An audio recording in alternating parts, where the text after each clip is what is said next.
Welcome to the Need to Know podcast from the Wilson Center, a podcast for policymakers available to everyone.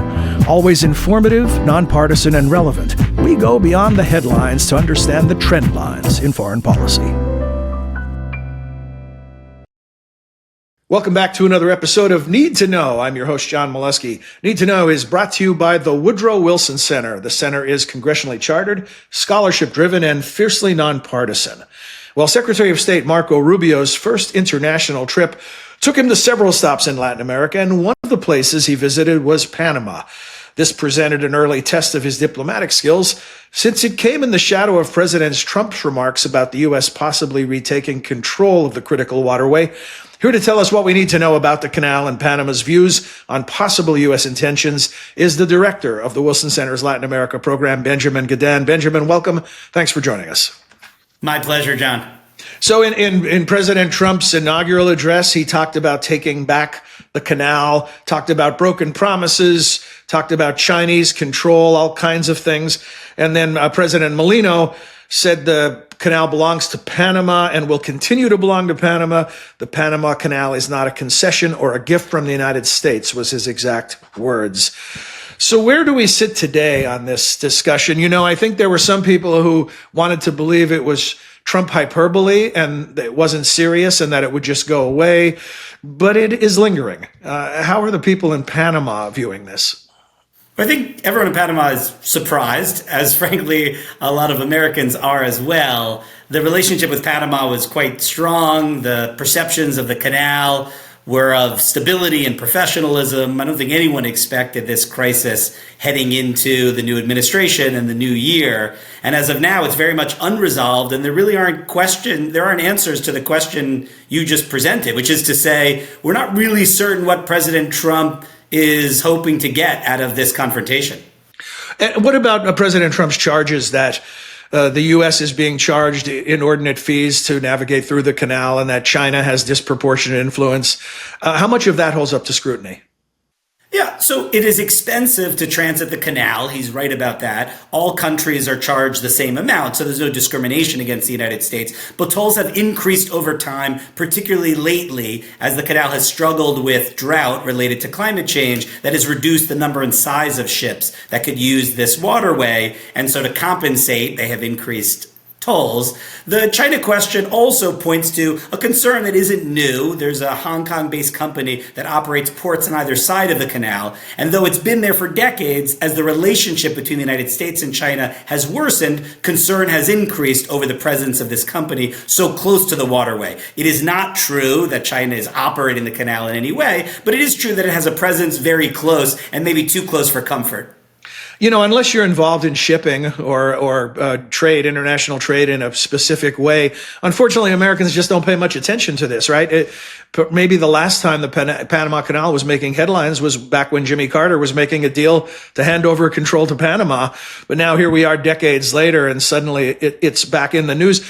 You know, educate us on what Panama has invested in the canal since then.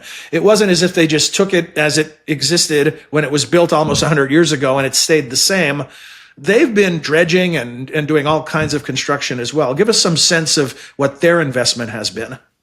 Yeah, it's a good point, because when those in Washington talk about retaking the Panama Canal, they'd actually be taking something that Panama built as well. Panama doubled the capacity of the canal a few years ago with a multi-billion-dollar project so that it could accommodate so-called post-Panamax ships. It's such an important waterway that ships are designed to fit just in the locks with maybe inches of clearance on each side. And when ships exceeded the size that this 1914 canal could accommodate, the Panamanians expanded the waterway so even bigger, deeper, longer ships could make that journey. So you're absolutely right. Not only have the Panamanians been able to maintain the canal, keep it operational, actually increase the rate of transit, increase the total number of ships transiting the canal, decrease the rate of accidents, but they actually doubled the canal's capacity. And, you know, I use the term, the rhetoric, critical water, global waterway, but could you put some meat on those bones? How important is this canal to global trade? Absolutely. So the United States is the number one user of the Panama Canal. It's maybe 5-6% of all global trade passes through this waterway. And the United States relies upon it, for example, to get goods from East Asia, a major manufacturing hub, to the East Coast of the United States, a major consumer of manufactured goods. It is a way the United States on the East Coast gets goods from the West Coast of South America. China is the number 2 user of the canal, also to access the U.S. market. It's absolutely critical. And if you don't believe me, just think of the alternative. It's not appealing. It's environmentally damaging. It's costly in time and money. You have to go all the way down by Cape Horn below South America to go across the oceans if you don't have access to this shortcut. So, welcome to Panama, Secretary Rubio. He walks into this cauldron. Did he do anything to make it better or worse during his visit? How are people feeling in Panama after having a chance to meet directly with Marco Rubio? So the question surrounding his visit to Panama was whether, in fact, the United States wasn't really looking to recapture the Panama Canal. It just wanted to spook Panama enough to get concessions on one or both of the issues that President Trump raised in his inaugural address and during the campaign. And those issues, again, are the cost of transiting the canal for U.S. commercial ships and naval vessels, and the question of whether China's presence at each side of the canal jeopardizes the operation of the canal or, in potential wartime scenario, would impede the use of the canal by the United States Navy. And for a moment, it looked like we might have resolved the crisis. Panama had suggested that it would review the tolls that the U.S. paid, and it said that it would be auditing the contracts with this Hong Kong-based company with the suggestion that it might find some irregularities that would justify breaking the contract and bringing in a U.S. or Western port operator. So for a moment, it did look like we had at least lowered the temperature or maybe even found an exit ramp for this dispute. Panama has always, or at least in recent history, been very pro-American, very American-friendly. Are they choosing sides in this competition between America and China? It's an odd moment for a diplomatic crisis with Panama, precisely because it is so pro-American. Its new president, who's been in office just about a year or so, took office pledging cooperation with the United States on migration. He signed an agreement just hours after his swearing in with the last U.S. administration in order to stop migrants from traveling toward the United States through the so-called Darien Gap, this deadly jungle territory between Colombia and Panama. And he expressed real interest in reorienting Panama toward the United States and away from China. Panama, a few years ago in 2017, had broken ties with Taiwan, established formal relations with China. This upset the United States given the historical ties between these countries. But it looked like we were at the start of a golden age where Panama would be moving back in the other direction. Instead, the United States has found the quickest route toward a crisis in Panama and to destroy any goodwill, which is going after the Panama Canal. And is this irreparable damage to the relationship, or could this just be a bump in the road? No, I think as long as the United States finds some reasonable accommodation, Panamanians will again rally around a close relationship with the United States. It's typically governed by center-right conservative figures who generally seek strong ties to the United States. The U.S. is the biggest user of the canal, the most important economic asset in Panama. I think for lots of historical and economic reasons, we're likely to recover the relationship, provided that there's a solution to this that falls well short of the U.S. recapturing the canal. If the United States continues to insist on taking the canal, then it's hopeless, because that's an issue that all Panamanians agree on.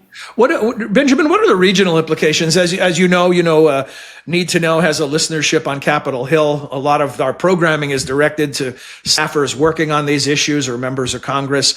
What would be your advice to them to keep in mind as it relates to the regional implications for the United States as it deals with Panama on the canal? Yeah, I'd say look at the motivations, not just Jimmy Carter, but Gerald Ford before him, Henry Kissinger, and others who had promoted negotiations with Panama over the canal turnover. It really wasn't just to show magnanimity, that a big country could treat a small country fairly, though that was one of the motivations for Jimmy Carter. It was that the canal might not be operational if there's a hostile local population, that the threat of riots, protests, maybe even sabotage would make it impossible to run the canal. And number two, that it was a huge foreign policy liability, one that the Soviet Union, the Cubans all took advantage of, and one that the Latin American left continues to point to now that the United States is again showing interest in taking over the canal. The argument that the U.S. is an imperialist bully that doesn't treat Latin America fairly. We're playing into the hands of our critics now by saying the United States needs to return to Panama. So where does it go from here? And I know I always hesitate to ask our Wilson experts for predictions because that's not the game we play. It's not punditry, right? We're trying to do fact-based analysis. But you see the trend lines, you see the headlines. What is your sense of, is this a front burner issue that's going to reach a resolution sooner rather than later? Or is this something that could linger for a while? The Panama Canal is of strategic importance to the United States, and so I don't think the U.S. is going to entirely walk away from this conflict. What I believe is that Panama is committed to finding a resolution and fairly flexible in what it might offer. It does seem like this review that is underway of the contracts with this Hong Kong-based company very well might surface some irregularities that might justify the Panamanians canceling the contract, and maybe that'll be enough. You could imagine other forms of migration cooperation unrelated to the canal, but that would allow the White House to claim victory and somehow move away from this level of high tensions. Well, whatever happens, we know you'll be watching and we'll be asking you about it. So Benjamin, as always, thanks very much. My pleasure. Thanks, John. I'd let you know that also, if you'd like to hear more from Benjamin on the Rubio trip to other countries than Panama, our sister program, Wilson Center Now, features Benjamin this week as well. And if you come to wilsoncenter.org and look at the programs tab, you'll find the Latin America program where you'll see lots of good work from Benjamin and all of his colleagues. We hope you'll do that, and we hope you'll join us again for another episode of Need to Know. Until then, for all of us at the Center, I'm John Milewski. Thank you for your time and interest.